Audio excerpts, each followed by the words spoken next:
Okay, here's the thing. In Modern Family, they don't bring in black people unless it's convenient for them. In Modern Family, they don't bring in black people unless black people are somehow like the butt of the joke. Or technically it's the Dunphys or like the Modern Family families being the butt of the joke, but black people are only there to help them be the butt of the joke, and that's like...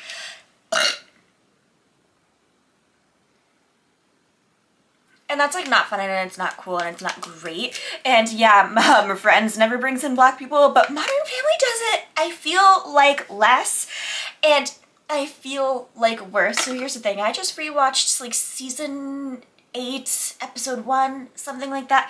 I can't remember exactly which episode it was.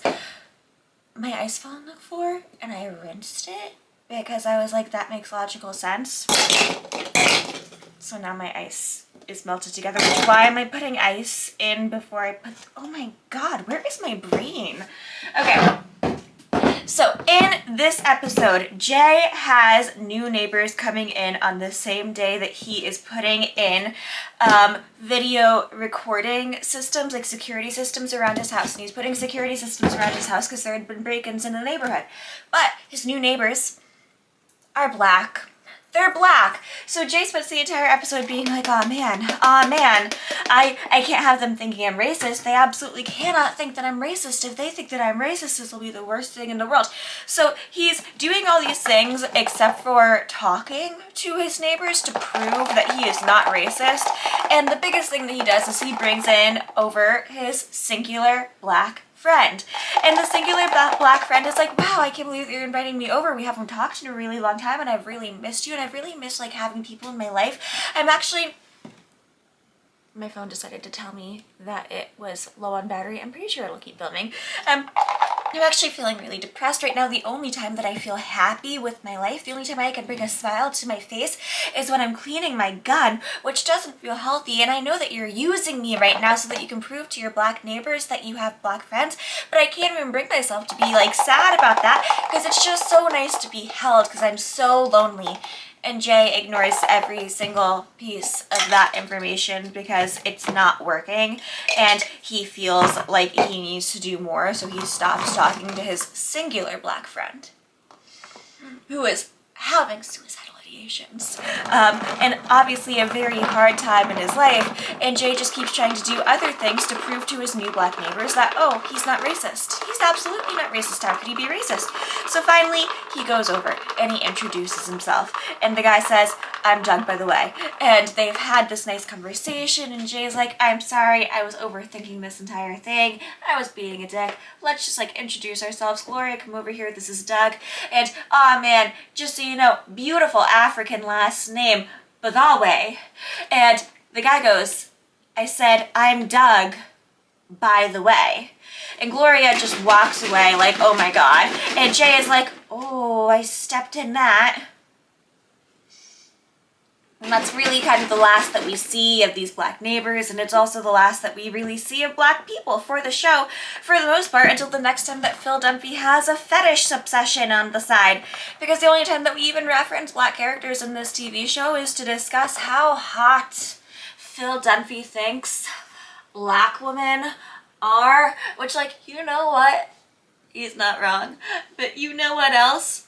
It's gross and weird the way they do it. It's gross and weird and fetishy the way that they do it, because Phil Dunphy will go, yeah, no, I guess like all my celebrity crushes are like Serena Williams and Venus Williams and Michelle Obama, and like just keeps listing very successful, very cool, very interesting black women, and then goes, wow, I guess I have a type.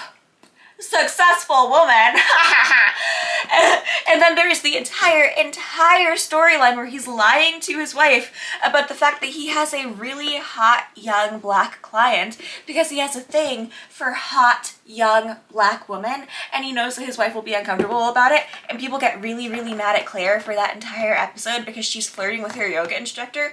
But she's flirting with her yoga instructor a tiny bit, mostly so that she can get better stretches, and also so that she can feel good about herself, because her husband consistently ignores her unless it's good for him. She's never actually going to leave her husband for this person. She's never really going to hit on him fully.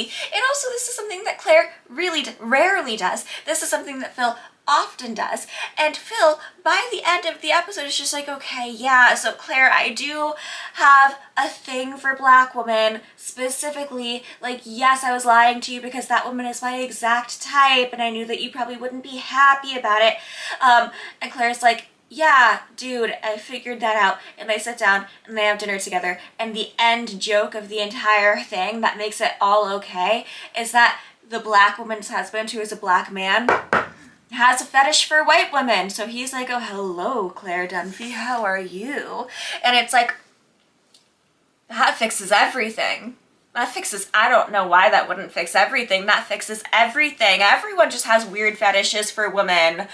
That's what it is. Absolutely. It's so gross and it's so weird. And these are the only times that we see black people on this show. These are the only times that we see black people on this show. This is a show where they bring in a Colombian family to be part of the family, and they don't even have the, I forgot about Leviticus. I shouldn't forget about Leviticus because every time I watch other TV shows and I see Leviticus, I go, why do I know this man? Why do I know this man? Why do I know this man? And I can never place it because in every other TV show that he's in, he plays an absolutely straight dude. Like he's in Will Trent, which I tried watching for a hot second and I couldn't get past the first season. And in Will Trent, he plays a very straight by the book cop. And I'm like, why do I know this man? Why do I know him? And I have to like literally look him up every time I see him on a different TV show because I'm just like, I know you. And it's because he's Leviticus, but it's also like he's being so like calm and centered and cool that you don't even realize it's Leviticus. And also I don't even realize it's Leviticus when it's the episode where he's not with Cam and Mitchell and is instead getting harassed by Phil because he keeps like spraying the perfume and Phil starts chasing him around the entire mall with it. You know that episode? It took me the entire episode to realize that was Leviticus. I don't know what it is about his face. It just cannot click in my brain. It's like Jennifer Aniston's ex-husband who played one of Leslie Knope's boyfriends in Parks and Rec. That guy, the minute that he's in a different role, I don't recognize him. It does not snap in my head. I don't know why. They just have a face that I can't see if they're doing literally anything different. What was I saying? Anyways, Modern Family has a weird thing about black people, and it's weird, and it's gross, and it bothers me. That was it. Okay, thanks. Bye. Have a good day. I hope that your day is really good. Okay. Bye.